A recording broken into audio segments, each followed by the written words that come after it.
PS2 is the best-selling console ever, with a massive library of games, so naturally, it will have a few bad apples. Let's explore the absolute worst games according to both critics and gamers. This is Super Game Ghost, and you're watching the 10 worst rated PS2 games. Let's start. Number 10. Crazy Frog Racer is a racing game released in 2005. It was developed by Neko Entertainment and published by Digital Jesters. This game was released exclusively in Europe and Australia. Imagine creating a video game that's based on an ad for a ringtone. That's literally what this video game is based on. The Crazy Frog CGI character, also known as the Annoying Thing, was created by some guy in Sweden. Not only was the frog a popular advert in Europe, but he also doubles as a Eurodance musician. He even has an album that's gone platinum in several European countries. Man, Europe is crazy. Moving on to the actual game. It's a racing game with extreme G-esque sound effects and blaring Eurodance and/or techno music. Compared to other racing games, the gameplay is actually not too bad. The racing and its physics are also both well executed. The biggest issue with this game is that all the racetracks are completely indistinguishable from one another. There might be one or two unique buildings in each racetrack, but literally every racetrack just looks the same. Also, the character models for the other racers are all pretty generic. The weird frog guy with his imaginary bike or scooter is really the only thing that stands out in this video game. According to Moby Games, Crazy Frog Racer has an average score of 4.56 out of 10.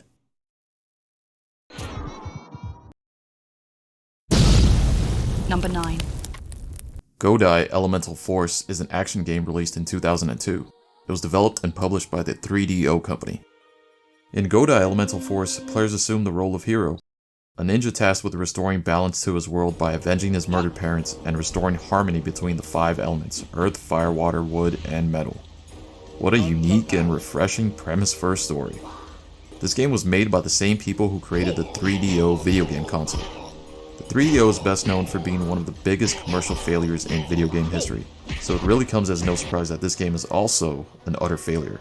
I can't think of one thing that I like about this game. The sound effects and music are mediocre, controls are stiff and unresponsive. The dumb gliding jump the ninja guy performs looks like it was unintentionally left in the game due to time constraints. And although the voice acting is hilariously bad, it is the one thing that is slightly amusing in this crap show of a game. What the? Fresh meat! Godai Elemental Force has an average score of 4.53 out of 10.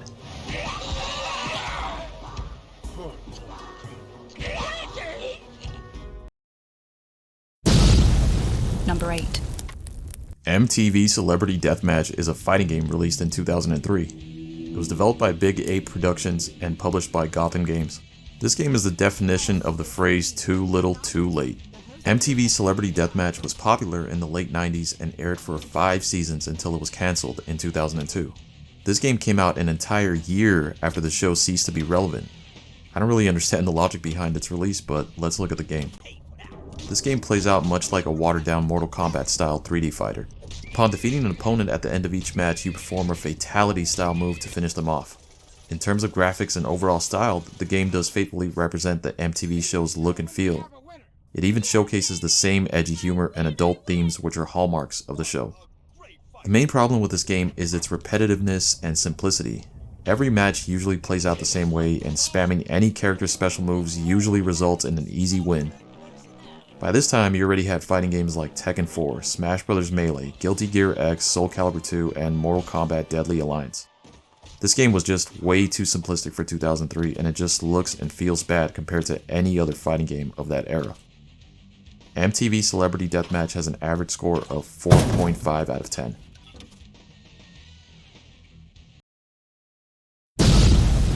Number 7. Surfing H3O is a sports game released in 2000. It was developed by Opus and published by Rockstar Games.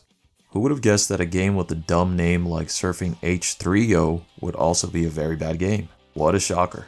This is another case of an extreme sports game desperately trying to bank off the success of the Tony Hawk games. In this game, you play as one of several surfers and you surf a wave. That's it. Nothing else to this game. The controls in this game are unnecessarily complicated. Thankfully, there's a tutorial video which attempts to explain the intricacies of this game. For whatever reason though, I can't get the surfer to go in the direction I want him to go. I don't know what I'm doing incorrectly, but it just won't work. After dozens of attempts, I was unable to pick up even one colored orb or score any points. Surfing H3O has an average score of 4.48 out of 10.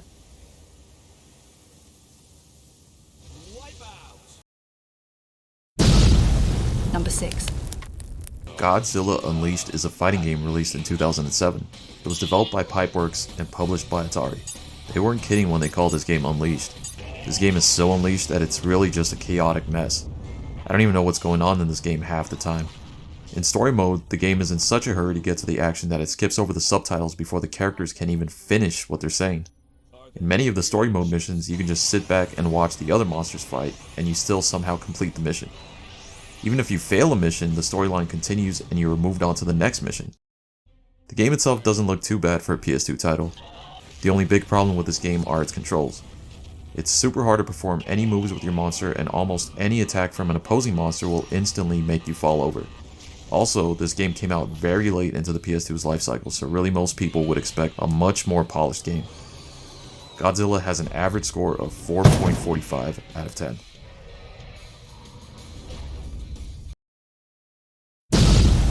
Number 5. The Shield is an action/stealth game released in 2007. It was developed by Point of View and published by Aspyr Media. If I was making a list of the top 10 unintentionally funny games, this game would probably be at the top of that list. As you might have guessed, this game is based on the popular TV show The Shield.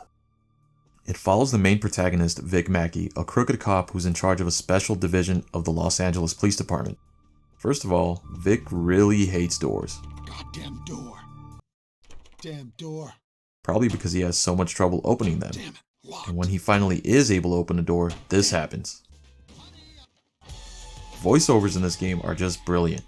Some of the best lines you'll ever hear in a video game. No girls at this sausage fest? Smells like sex in here.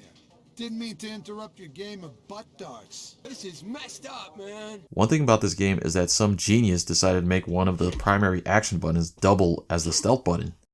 So you might be punching something and then all of a sudden, you have your back against the wall in Metal Gear fashion.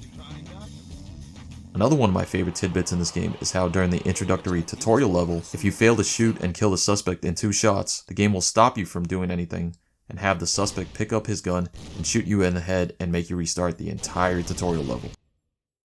This game is just too good. The Shield has an average score of 4.42 out of 10. Yeah. There's been an officer-involved shooting.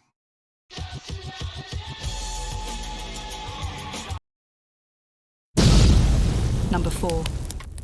Army Men Green Rogue is a rail shooter released in 2001. It was developed and published by the 3DO Company. Another lazy and uninspired release from the 3DO Company.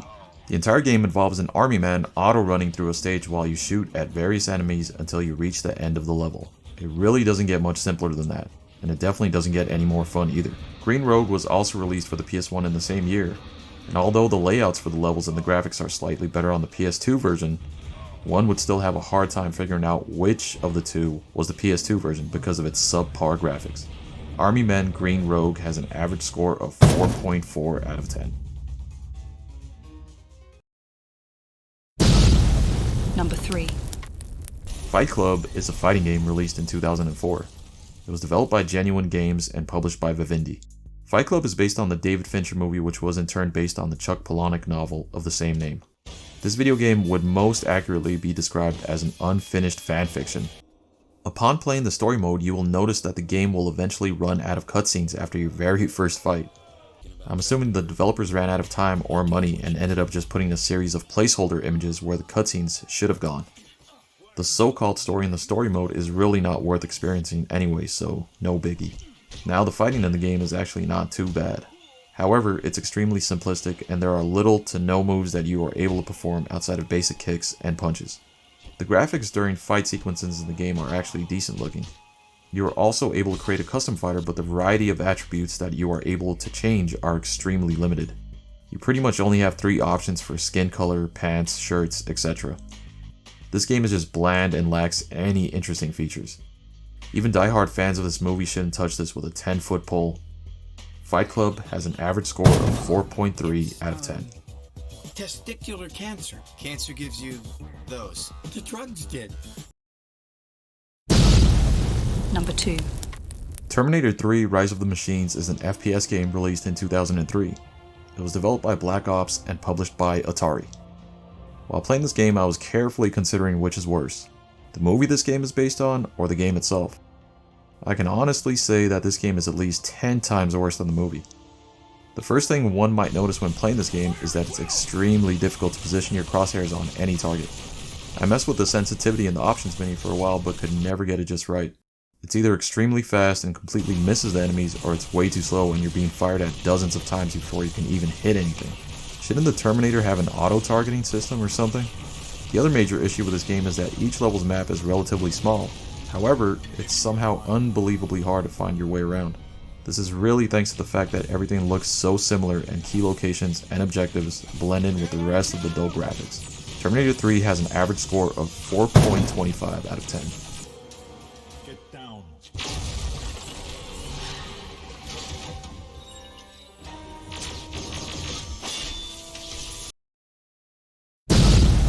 Number 1. And the number one spot on our list is Charlie and the Chocolate Factory. Charlie and the Chocolate Factory is an action-adventure game released in 2005. It was developed by High Voltage Software and published by Global Star Software. I hope your idea of an entertaining video game experience is something along the lines of an errand-running simulator, because that's what this game is. Charlie and the Chocolate Factory was released simultaneously with the Tim Burton film on which it was based. Although the game does a good job of capturing the essence and atmosphere of the film, the so-called gameplay is just non-existent. At no point in the game are you actually just having fun and playing a video game. Every single second of this game, save for the cutscenes and loading screens, is devoted to boring fetch quests. And when you're not doing fetch quests, you're forcing Oompa Loompas to do fetch quests for you. I don't know about you guys, but when a game makes me prefer household chores over its gameplay, I think it's a pretty clear indication that the game sucks big time. According to Moby Games, Charlie and the Chocolate Factory has an average score of 4.2 out of 10. These are quite delicious and useful too. They might even help get that pest out of my plumbing. Thanks for watching. Check out my other videos.